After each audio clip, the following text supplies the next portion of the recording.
كم كنت أتمنى أن أستمع نتاجا موسيقيا أو غنائيا للشاب فيصل حمادي، وإذا بي أفاجأ أن أخي خالد هلال يرسل لي لوحة موسيقية غنائية بعنوان يا أبويا بكيت يا الله، التي تستحق المشاهدة وتستحق أن يعطي الإنسان رأيه فيه.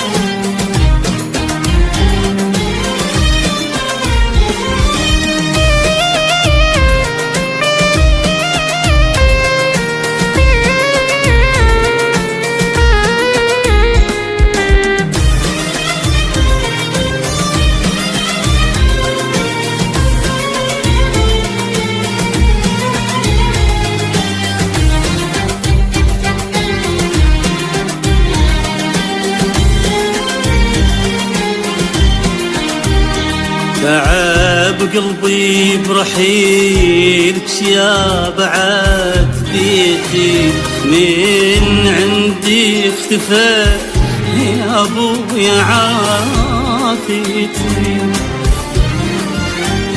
تعب قلبي برحيلك يا بعد بيتي، من عندي اختفى يا ابويا عافيتي.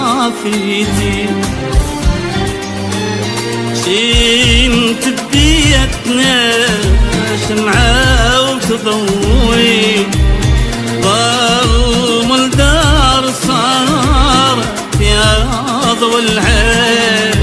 وكنت ببيتنا شمعة وتضوي، ظلم الدار صارت يا ضوء العين.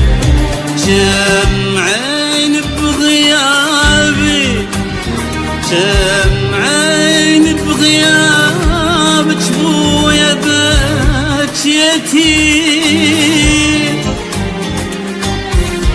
يا بويا بكيتي.